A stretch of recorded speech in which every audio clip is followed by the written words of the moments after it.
I've seen horror stories where investors have said, okay, we want to be in, but you have to reserve X amount of 100,000 for our co-investors or other people who we want to bring into the round. And then they'll pull out last minute in order to bring down the valuation. By the way, I went to USC too. Oh, you did? I did. Nice. That's awesome. Yeah, I'm actually speaking there November 12th.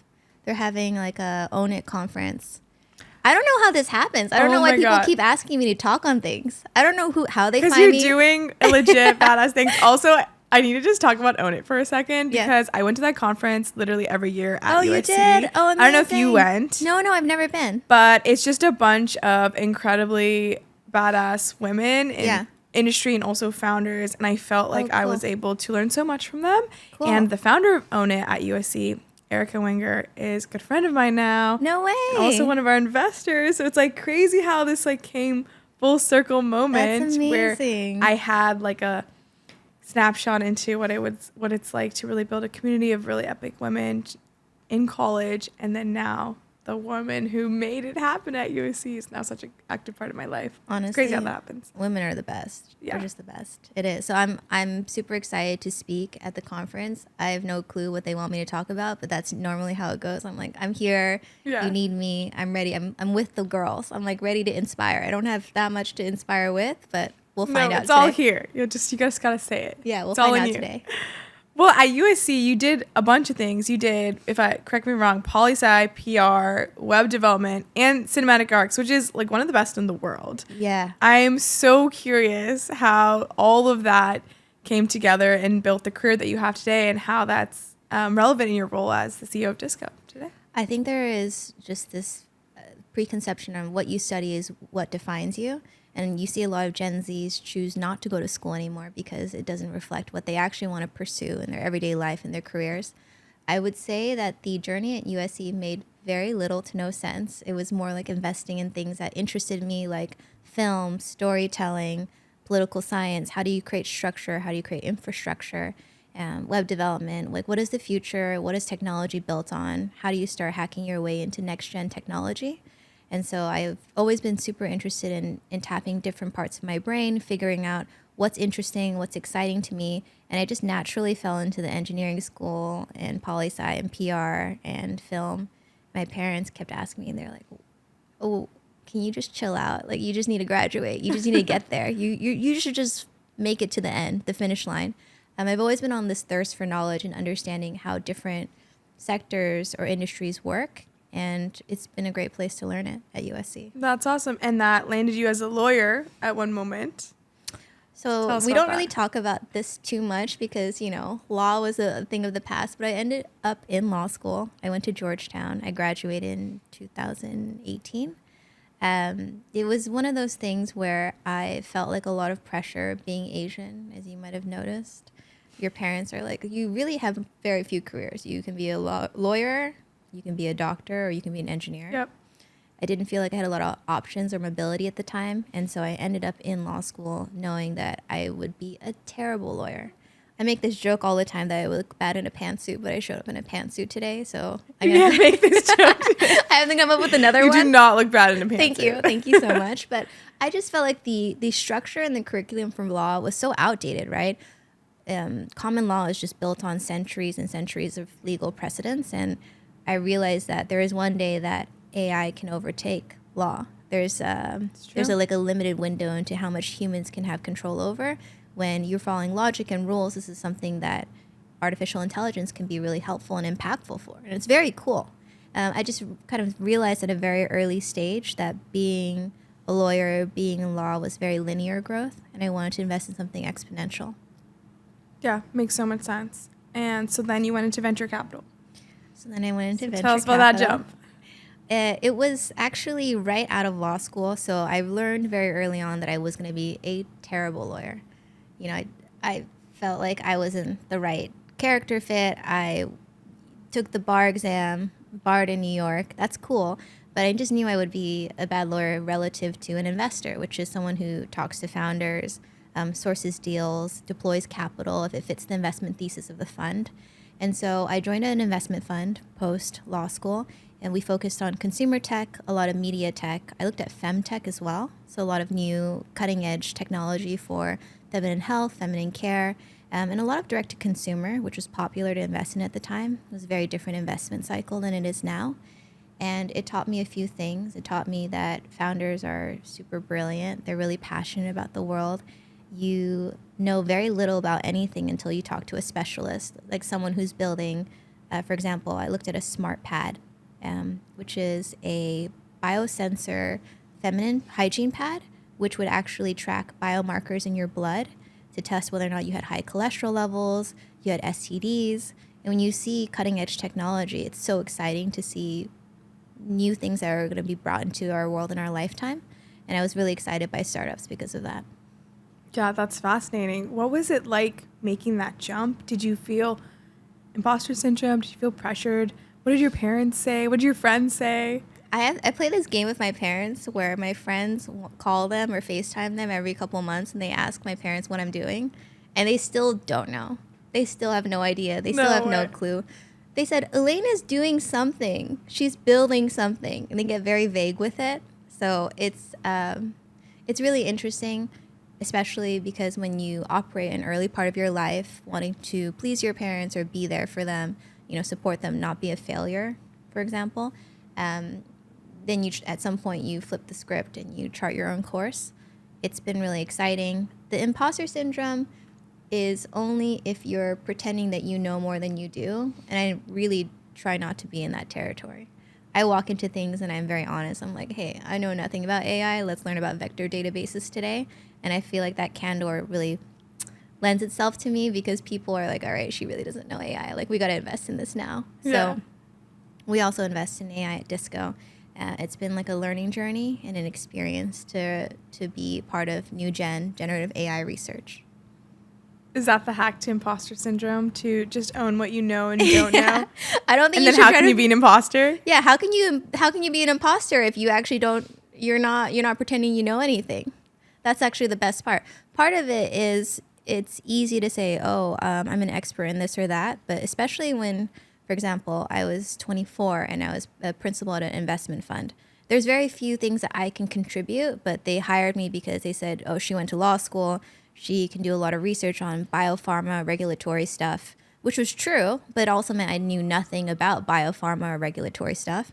So as we were tasked to do diligence on deals, the only job was to learn, which was a great place to be. I've always wanted to be in positions where I could learn and grow and be challenged on the daily. Yeah, perfect for you and your thirst for knowledge. Sometimes I want to be less thirsty.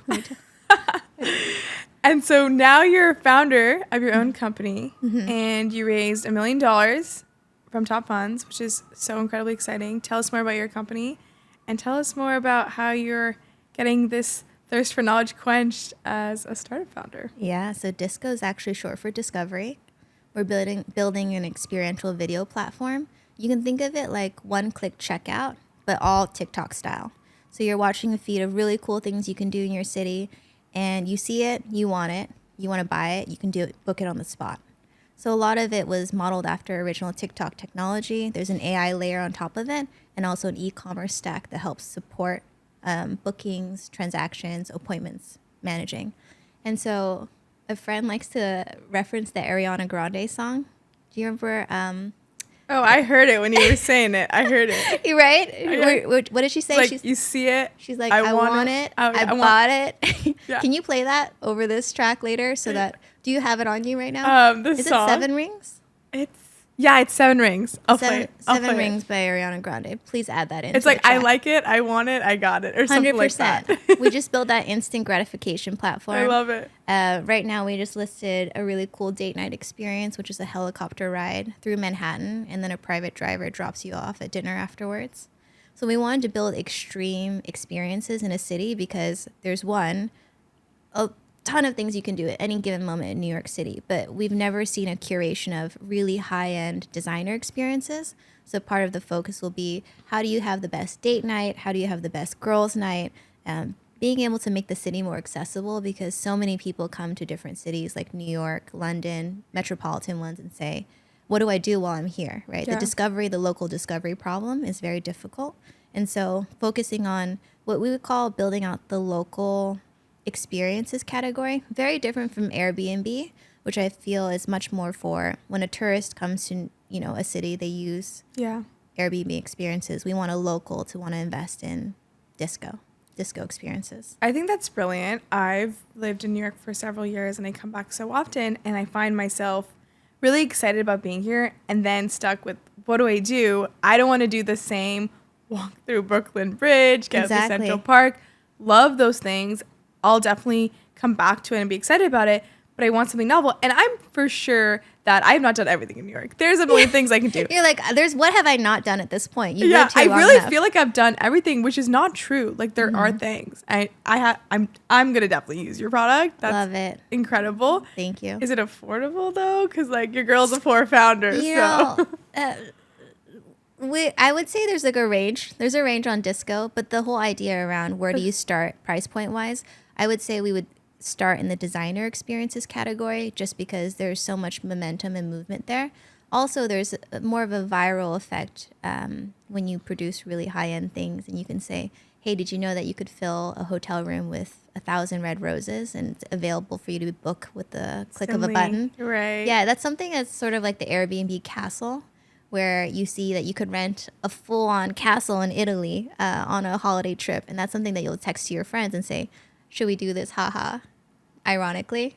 Until we're at the point where we are booking castles, and I'll send this to you and I'll be like, let's go. Yeah. Done. Yeah. So the range will vary, but I would say to start, it will be around delight, right? And delight is focused on things that are really exciting, high adrenaline, high impact, specifically with dating too.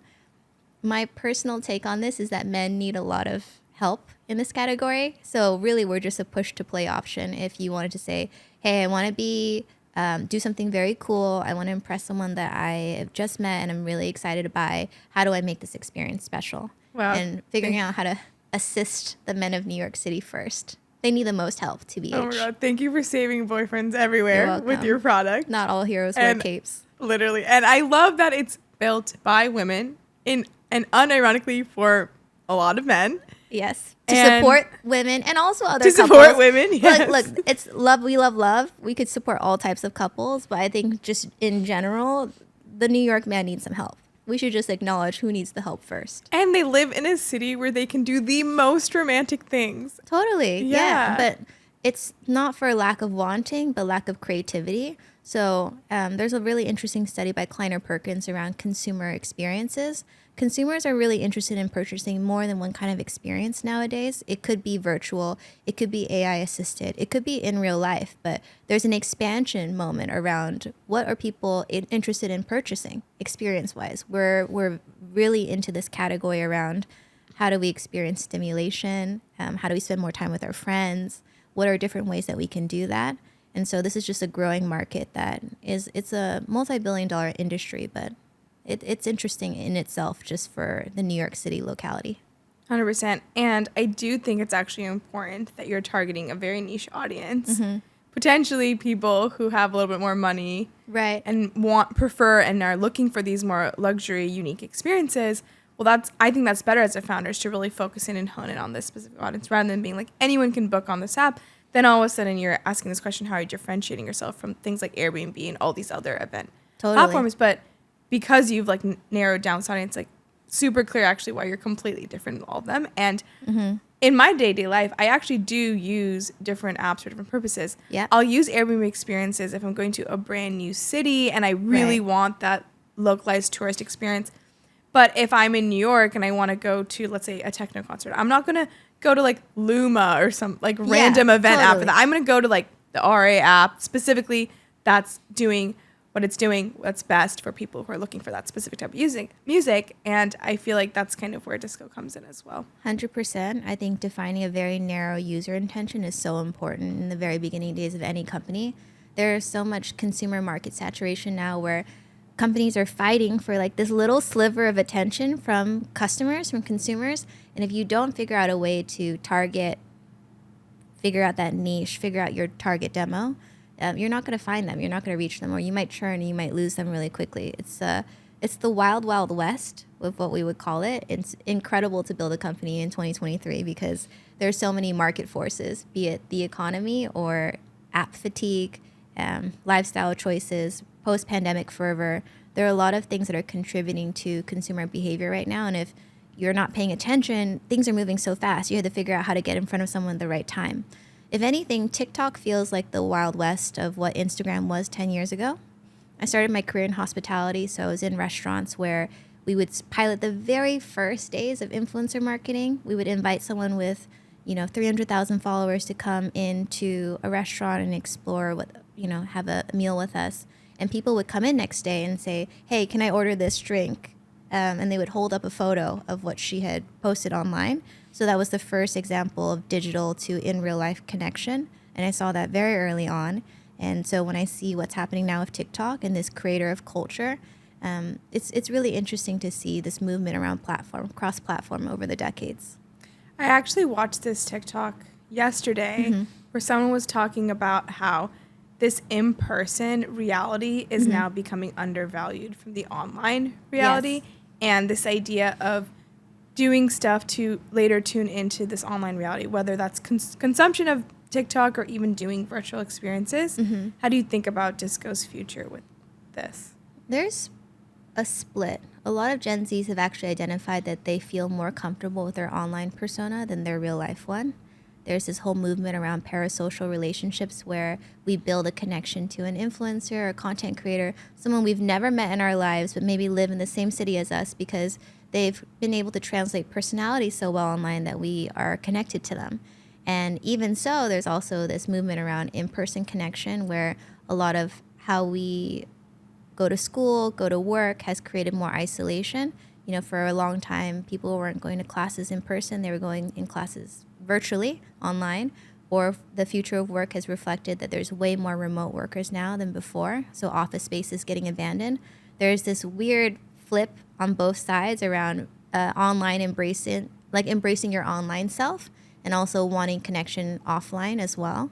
But the ways that people want it are completely different. Before it was no question that we would do a meeting in person, but now everyone says, can you just throw me a Zoom? Let's get it done online. So depending on what's convenient, what is the true nature of that meeting? Is it social? Is it professional? I would say there's a lot of movement around how people want to engage now. Totally. Does that scare you or does that excite you? I think people will always want to be people, meaning we'll always want connection. We'll always want to spend time with people we love. We might be more efficient now, TBH, right? We could say, hey, what can we get done virtually online if productivity tools become more available and more accessible? There's a lot to see. I'm not really big into future of work. I would say that I looked into co-working spaces briefly as an investor. So there was a time where there was a social club being released for every different types of intention. Real estate is a very tricky space right now because people are moving in and out of cities. Office space vacancy is at its all-time high. And so figuring out how we end up utilizing these third spaces of connection will be an interesting movement. At one point, my co-founder and I were running a supper club for founders. So that was a completely side project. We call it a side quest. It was called Solo, but it was utilizing restaurant spaces on off-peak hours, like Mondays and Tuesdays, to bring people together for connection. Yeah, that's awesome. How do you balance a side quest while running a company and having this vibrant career? So actually the side quest is over. The short answer is... So balance is hard. Balance is very hard. So there's not too many side quests that you can run, but you should just do things that excite you, that get other people excited. If you're building products, are you building products that people love? Are you narrowly defining an intention? And is it something that is repeatable from a volume perspective? That you can continue to service them. And if you can, that's great, right? Let's focus on daily habits. People don't go on dates daily, but they do go on dates weekly, especially in a city like New York. Totally. Yeah, that makes sense. Tell us more about that, perspective shift from venture capitalist to founder. Do you feel like there's an advantage that you know some secret that maybe other founders don't? Or do you almost feel the opposite where it's tricky bouncing back between what you know and what you're going towards now? I'll tell you what, I sleep less now. So there definitely is a perspective shift, at least in terms of how my sleep tracker is. I mean, as a founder, I can relate to that. Yeah. Founders all around the world, we're not sleeping. 100%. But that's okay. I think that it's beautiful because you care so much. Part of it is you're looking after your fund. You have a fiduciary duty to do your job when you're an investor, but the effort, the energy, and the inertia that you need to be a founder is completely different. To answer your question on whether or not being an investor has helped be a founder, I think so. I would say that a lot of first-time founders are really nervous when they talk to investors and they say, oh my God, this guy is so big, or he's known for making these kind of investments. But I think the more that you've been in this space, the more you can realize that all cash is the same color, but it's not the same flavor. And when you talk to investors, it's not really about how much money they have. It's about how much value they can bring. Mm-hmm. And oftentimes, investors who have a seat at the table, they want to see you already demonstrate something, and then they pay attention and they listen. So no matter what, if you come to the table with a great product, something that you love, something other people love, they're going to see that and they're going to want to back that project. And part of it is to say that it's just a new process of fundraising that gets very confusing for first-time founders. There's a lot of resources online that I can suggest later on. But I would say that going to law school was helpful. I ended up doing a little corporate transactions, so I'm familiar with financings. When we worked at the venture fund, I was more familiarized with them because we worked on the deals. And so to me, it's very easy to navigate that space relative to legal provisions that might be confusing the first time around. That's the only credit I'll give law school. I would say don't go to law school if you ask me. Yeah, well, you're very confident, and I think the secret sauce of raising is actually confidence and conviction in yourself.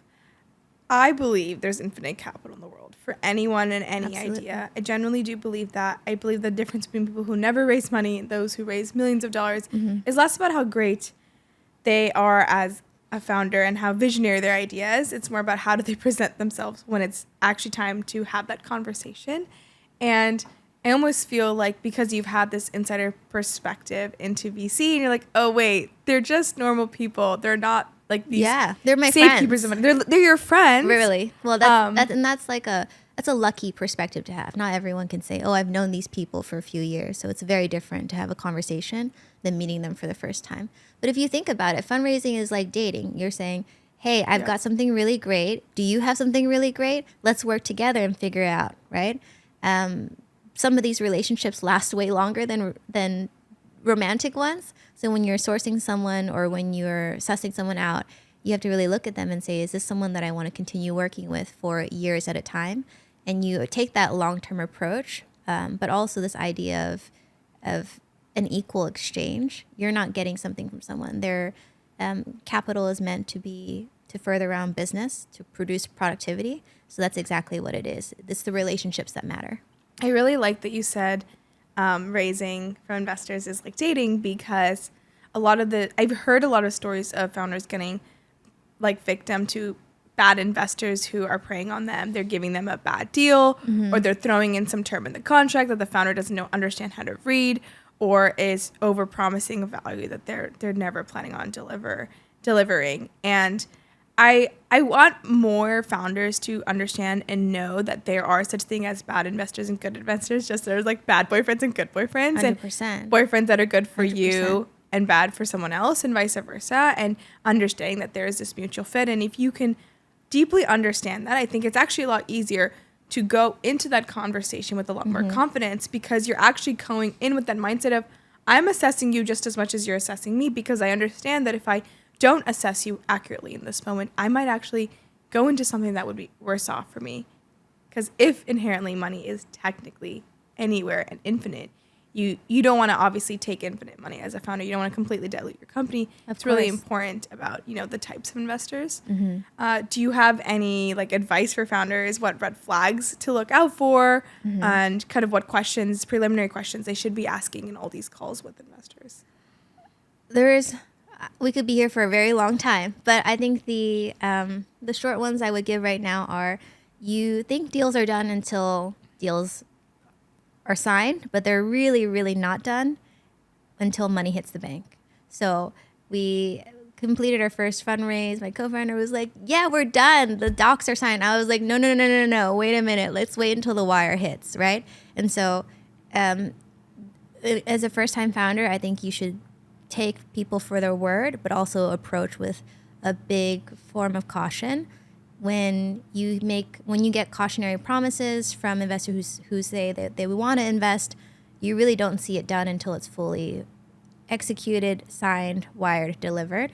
I've seen horror stories where investors have said, okay, we want to be in, but you have to reserve X amount of 100,000 for our co-investors or other people who we want to bring into the round. And then they'll pull out last minute in order to bring down the valuation. They can compress it because at closing, you said, well, we reserved 500,000 for those people that you said wanted to join the round. And they said, no, they're not in anymore. But now we want the valuation at this number. So there's a lot of pressure and there's a lot of mechanics at play when you talk to investors who are bad actors, people who, will play games and take a very long time to tell you no. I think that's also a waste of your time.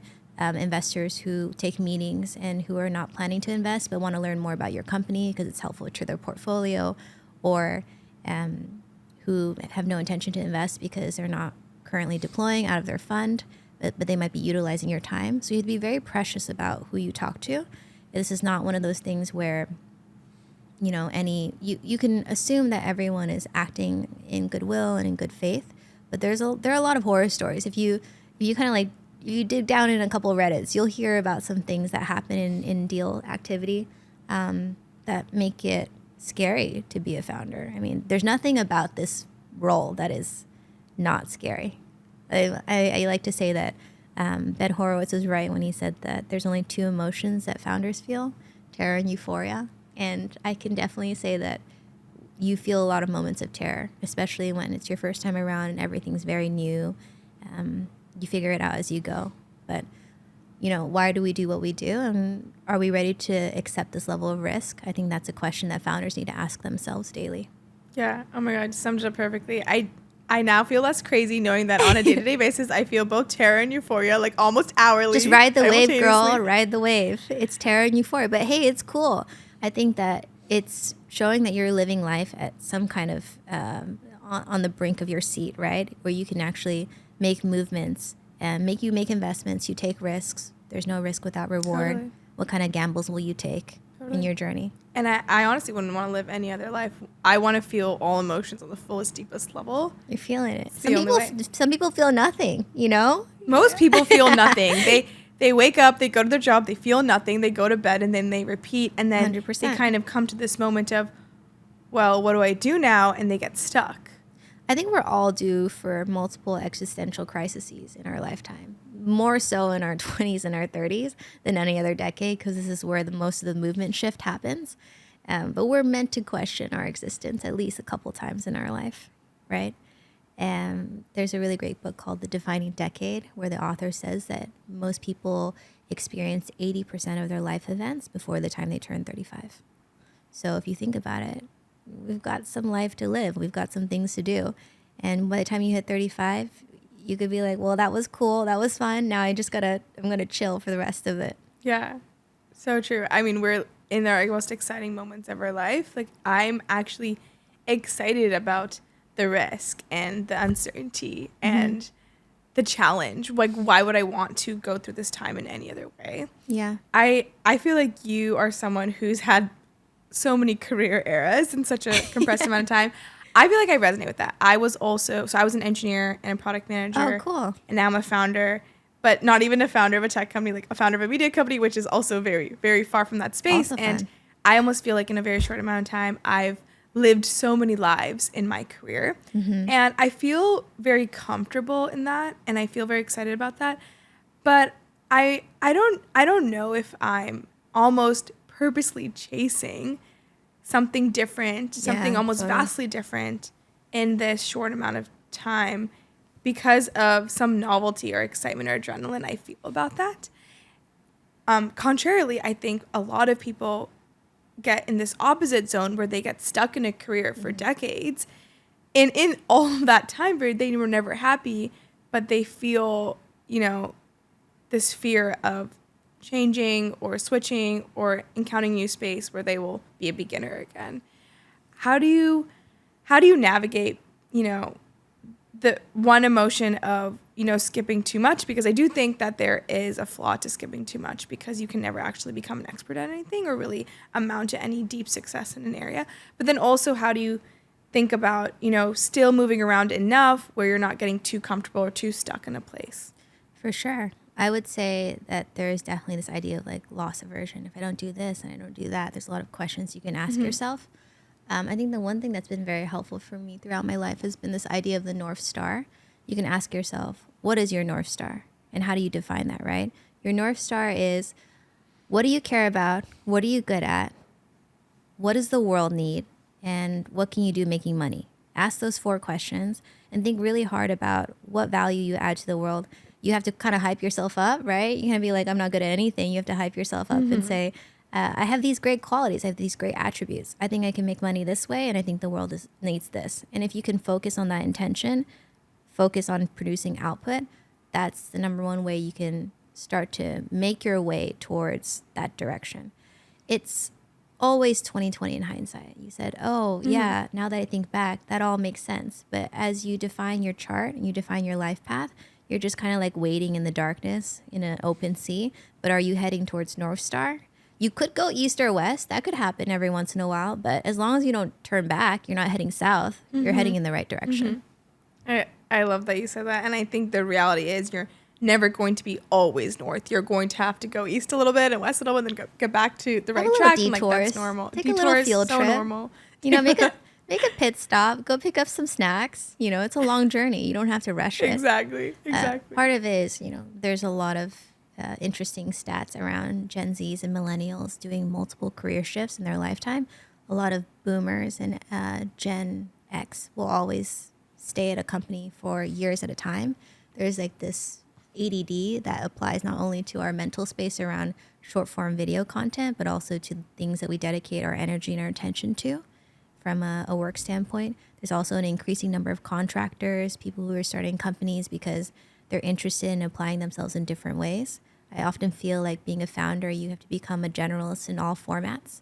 Much like I went kind of off the wall in college doing 4 different types of studies, it's similar to that on the founder side, where you have to educate yourself on product, engineering, marketing, ops, accounting, my favorite of all.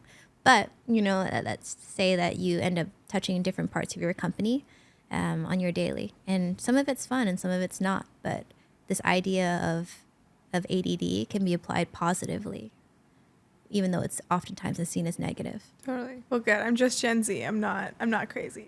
Yeah. You're like, don't blame me. It's my generation. Yeah. This is not about me. This is a generation-wide issue. Exactly. So I think that's actually one of the biggest problems that I feel in my life, is that the generation above me sees careers so differently than, me and the rest of my generation. This idea of sticking to one industry, sticking to one company, not jumping to risk, right, and, having financial stability, having job security is the way that they did things and what felt right for them. And then obviously all the things that you described about Gen Z feeling the need to hop around and explore and discover and challenge themselves is something I resonate with. And I feel like there's this friction. And obviously at the people that I care about the most, my parents, they live in that generation. Yeah. And I think there's that constant battle that we feel in terms of needing to please these people we love, our parents, and also, conform to what our village per se expects of us. But then also grappling with like what we actually feel is authentic to ourselves and like chasing our dreams. I find that it's not as simple to just be like, screw it, screw them, I'm going to just run after what I want. I think there is some sort of balance to that. How have you achieved that balance in your life? There's a lot of questions on balance today. I would say New York City, founder life, just in general, your existential crises being in a young person in this generation, really nothing is around balance. But I guess you can see there's like a emergence around wellness companies, wellness activities. I was telling you earlier that I cold plunge at least once a week now. I actually have a growing cohort of founder friends who love cold plunging. There's a lot of great health benefits to it. But it's one of my natural superpower skills I've discovered. I can last up to 27 minutes in some ice baths here in New York City. Literally what? I slept a good amount of hours actually afterwards because it creates the same amount of dopamine, the maximum amount of dopamine, and it's equivalent to almost like sex when you are giving yourself those kind of like that flush of hot and cold temperature contrast. It also helps produce brown fat, which is healthy for fat burning reasons. It also builds resilience so that you're able to manage mental health issues like anxiety or depression more easily because it contracts your fight or flight response. And so it's been helpful overall. I think this is a very niche answer. Balance is very hard to find. I would say that I know a lot of other friends of mine have started producing small routines or rituals like Sunday nights, we don't go out. We end up writing investor updates or a weekly letter to the team, kind of like clearing shop. I call it strategy hour, where you plan your week and you think about what's coming ahead and make sure you're ahead of the ball, not behind it. I have some friends who schedule in blocks of unstructured time into their calendar because it's very easy to just kind of go back and forth taking, back-to-back meetings. And then when you're done, you say, okay, that was great to get all of the short-term work done, but did I do any high-level thinking? Did I do any planning? Did I do any creative work? It can be easy to get lost in busy work or do things for the sake of work, but how do you create moments of dedicated time where you can have flow? It's very different.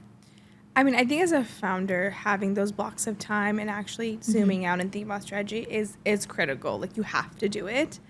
I think if you're not a founder, it's more of a nice to have, but I would love for push to everyone to kind of have a moment of unstructured time, focus and reflection on strategizing their life, which is like the most important thing for them. I think if people start to do that more, honestly think of their lives as like the product that they're building and be the founder and like be an owner of their life and start to think of like reflect more, have more strategy, communicate more the way that founders are forced to do.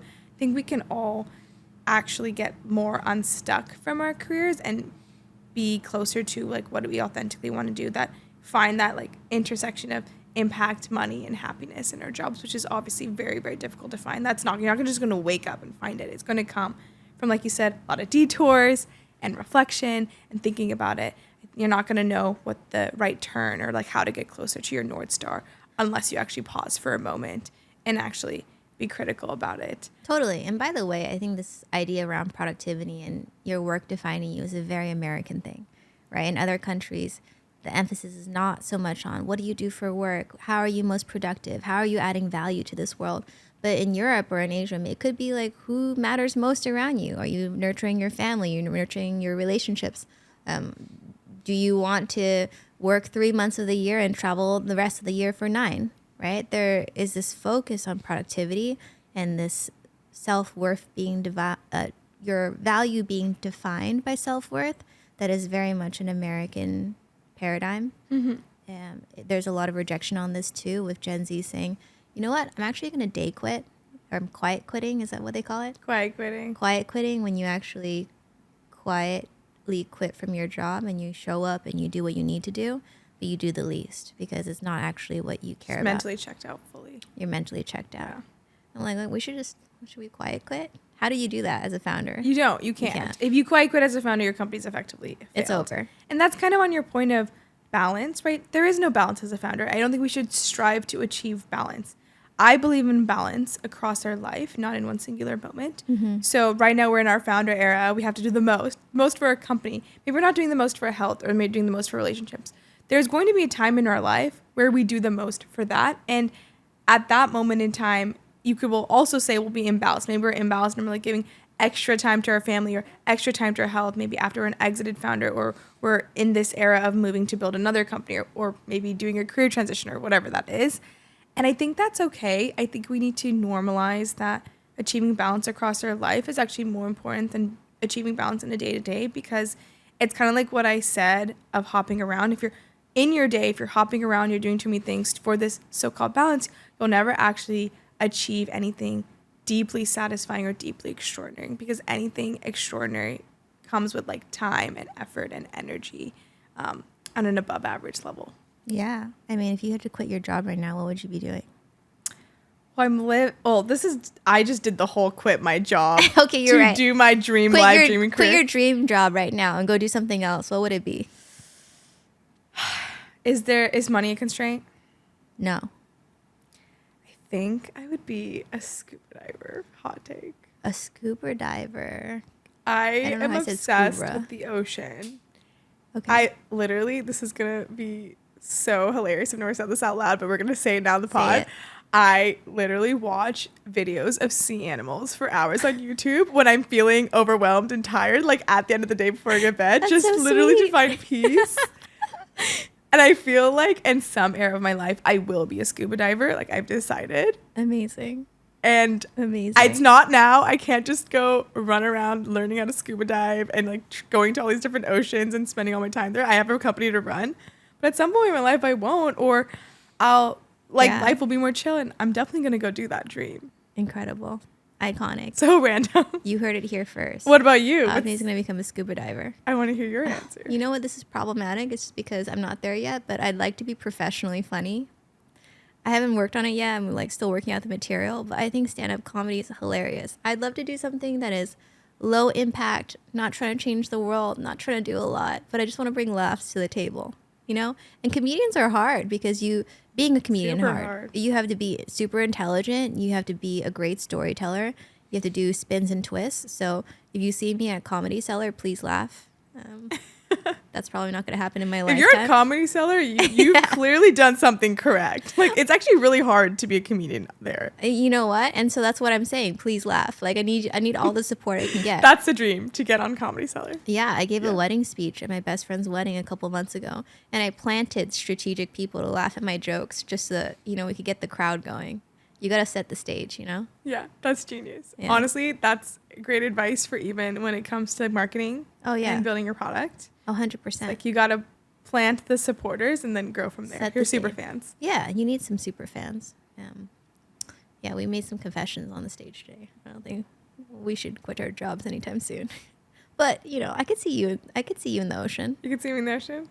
Okay, cool. Well, it's happening at some point in my life. That's so adorable, actually. In like the best way. You watch videos of sea animals? Oh my God, I feel now I regret saying this out loud. No. I love sloths. I could watch videos of sloths, 3-toed or 2-toed. I'm not picky. Okay, that's adorable. I love that for you. What's your favorite animal? Dolphins. Okay. Yeah. I like that. Very classic answer, I would say. Pretty basic. Do they mate for life? I can't say I'm very knowledgeable about them. I just look at them in awe and respect, and they're beautiful. But I'm definitely not like let me learn everything about the sea animals. I'm like way too busy thinking about my company. I'm literally watching these sea animals, but I'm thinking about my company while I'm watching. You know what I mean? I understand. Like it's like my meditation. It's not for research. It's just not for research. Yeah, got it. Okay. Yeah. Very cool. Cool. Well, I want to hear more about what it's like building your company, especially on the marketing front. Cool. Especially when you're building a consumer product. Mm-hmm. Your product is only as good as your marketing, they say. True. And so it's really important that you get this in the hands. People, you could have the best product of all time, but if people don't know about it, they're not going to use it. 100%. So how are you going about thinking about that every day as a founder? So my background was in marketing in the beginning. I think I mentioned this before, but I was a part of a restaurant group that piloted one of the very first forms of influencer marketing when Instagram was just coming out, when it felt like that was the Wild West where you could go viral and trend very quickly on platform.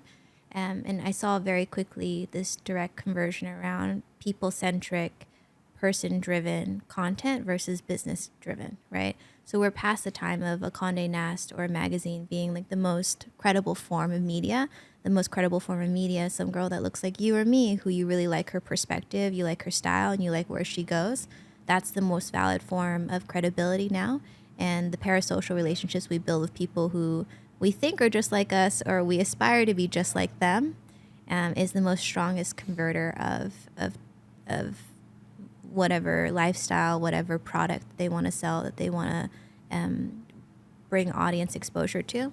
I also think there's this idea of around what is the content trends and shifts that make content go viral now versus before.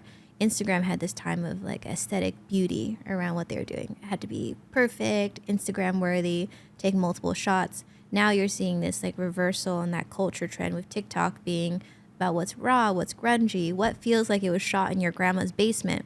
There's almost this like reverse intention to create the most raw footage possible, grainy, green screen tools that were released to showcase a different kind of content medium.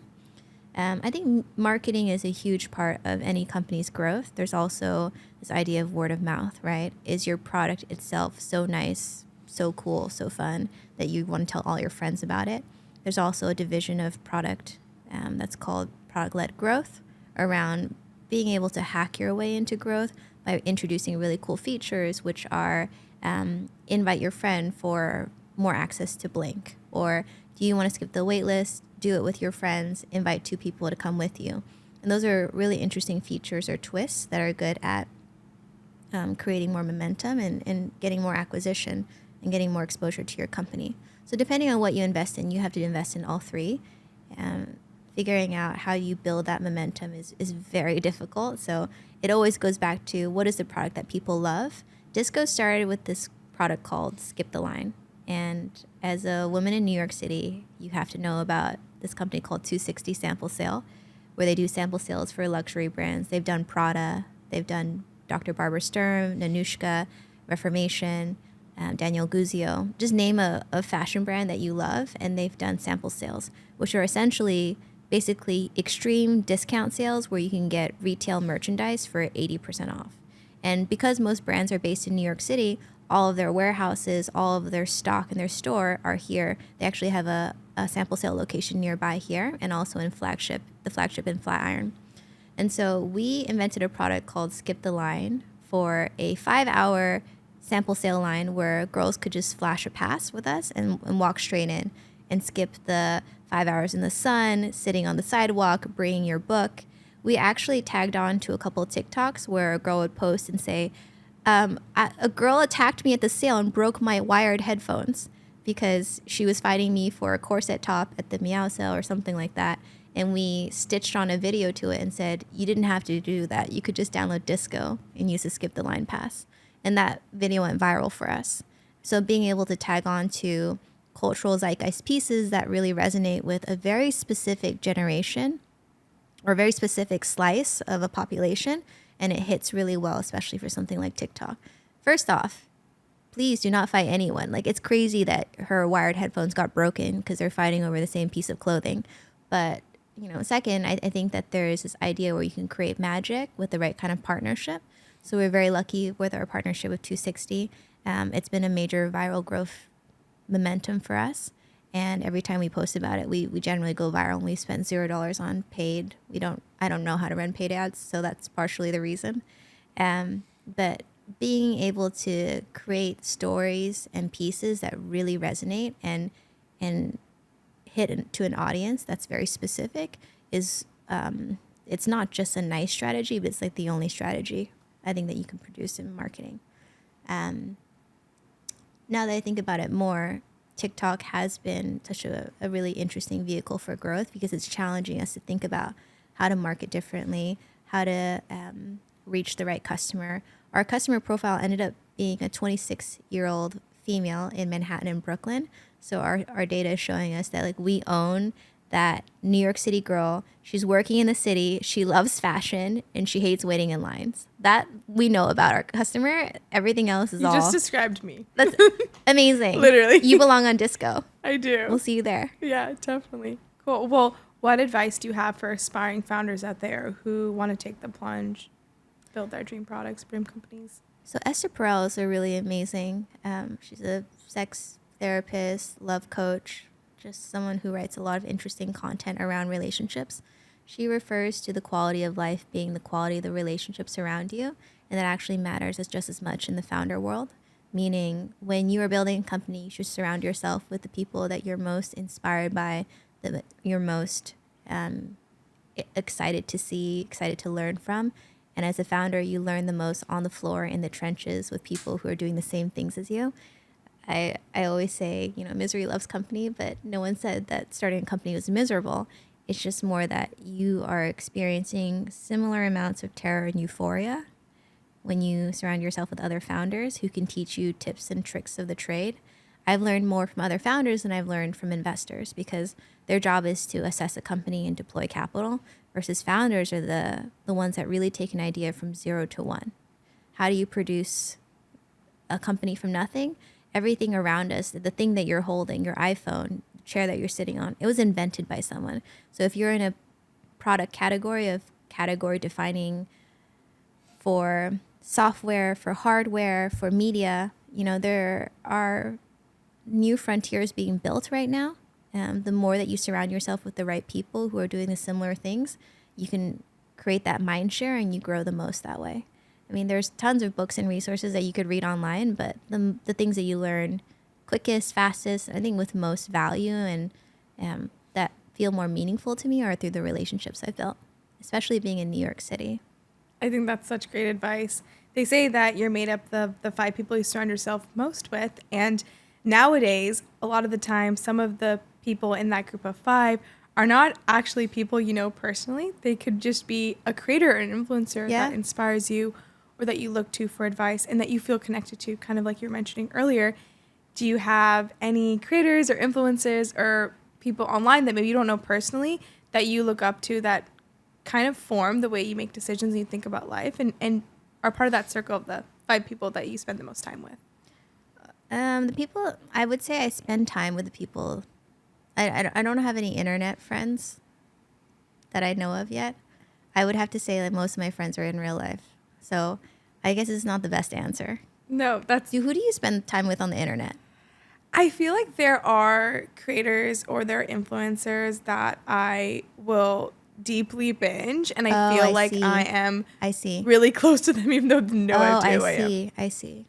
And I'm usually looking to them for inspiration or advice or some guidance on what I'm navigating at that moment. That's very cool. I mean, I think I'm lucky to live in New York City, because you get that in person. Yeah, like as I see content creators who are delivering really cool content, I end up meeting them in the wild and we become friends.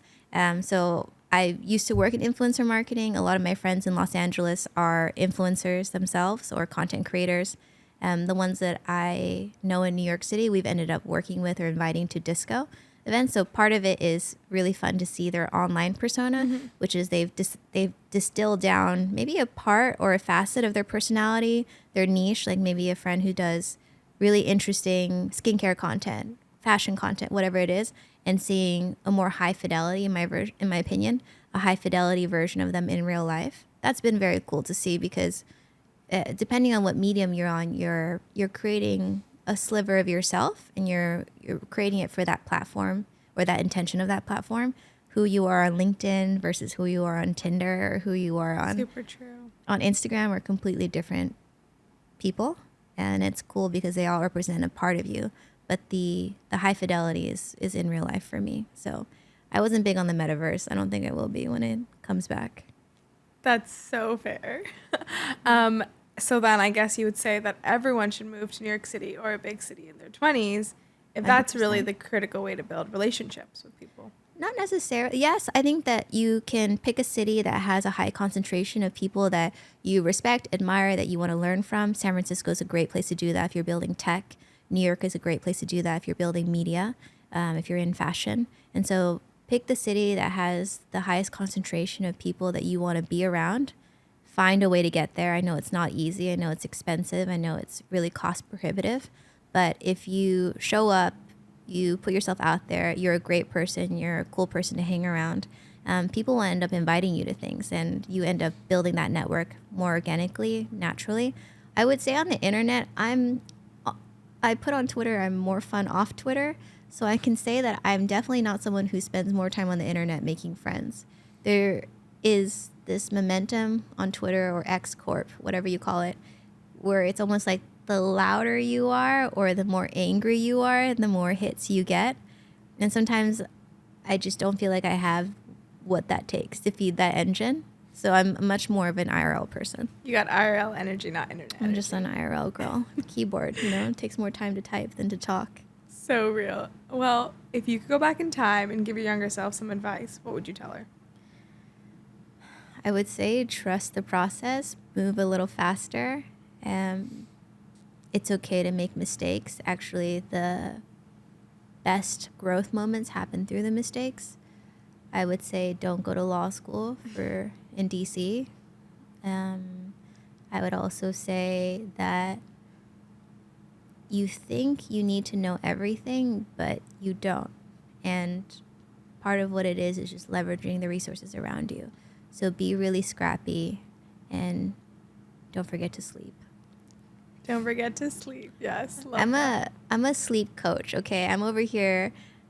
I'm going to tell you my next company will be in the sleep category. It'll be around getting 8 hours of sleep. Not the cold plunge category? I was so so cold plunge actually contributes to sleep health. Wow. I didn't know that. I'm going to link you some Huberman Lab after this. Okay, done. Do it. Yeah, there's a lot of things you can do before you sleep, which is like don't eat 4 hours before bed. Try to sleep at a regular time. The rate that you drink water before you sleep actually impacts how quickly you need to use the bathroom. If you wake up in the middle of the night, smoking weed actually negatively impacts long wave sleep, which is what you hit right before you go into deep sleep or REM. And so a lot of people who smoke before bed actually inhibit their ability to have quality sleep, temperature control. There's a lot of things. Okay, we need to have like a much longer chat about this because if someone were to give me a grade on sleeping, I would probably get like an F. If there was even possible, I'm the worst sleeper of all time. Yeah, that's. So you gotta send me those resources. I mean, Huberman's been going around asking people not how are you, but how was your sleep, because that's really a reflection of how you are. That makes so much sense. Yeah, so that's my greatest fantasy: 8 hours of uninterrupted sleep. And I want to hear more about the podcast with the cold plunge. Oh, that was your moment to soft launch it, I think. Guys, we're soft launching right now. Launching it. I was told that the panel we had a couple of weeks ago with Soho House, Soho Works was very funny. My co-founder and I, Alan, we moderated a podcast on consumer founders. A lot of great stories got told. You can find more of them on Instagram. And we said we should actually do more of this. And my secret skill is that I can last in a cold plunge for a very long time. 20 minutes on average. So generally when people get in, everyone's like shivering and kind of like twitching with one eye. And I have some random superpower where I've cut off feeling when I get into an ice plunge, and I can last pretty long. So my goal is to launch a micro podcast where I interview other founders about breaking into the category of business that they've started in or starting their company. And I want to call it Break the Ice. Wow. It'll be a 5. Did you do that just to support me? That was so nice of you. No, it was fully authentic, I swear. Okay, cool. It'll be 5 minutes if they can last that long. Super quick. 5 minutes? I'm just saying that's a long time. I was about to say I would love to read your podcast, but now I'm like, I don't know. Let's go out. We have a cold plunge outside. Let's do it right now. I mean, I should have really thought this through. We should have soft launched this in the summertime. Now it just got cold outside. Oh, it's like 60 degrees. That much more challenging. Only the toughest of founders can make it on your pod. Truly, but I think you have to detach from emotions. The terror, euphoria. You just flush it out with a cold plunge. So we could do 5 minutes in the ice plunge, and then we'll call it Break the Ice. And then afterwards, we'll defrost in a sauna, and then we'll call that Hot Takes. I just had the same moment twice. That's so good. Oh my God. Okay. One, I think you can do this in the winter because outside will be, or the cold plunge will still be colder than outside. So it'll still be, the same 100%. And the sauna will be that much more exciting. My friend lives next door. We're in Soho, by the way. My friend lives next door and he has a sauna in his place, 56 Spring. So we should go. Let's go right now. I'll see you there. See you there. Let's move the microphones. Seriously. Hot Takes next. Amazing. Well, thank you so much for coming on the pod. I want you to know that you were highly requested from our community yourself. So I'm still trying to figure out how I ended up here. What happened? I'll give you all the deets after this. Okay, cool. Yeah.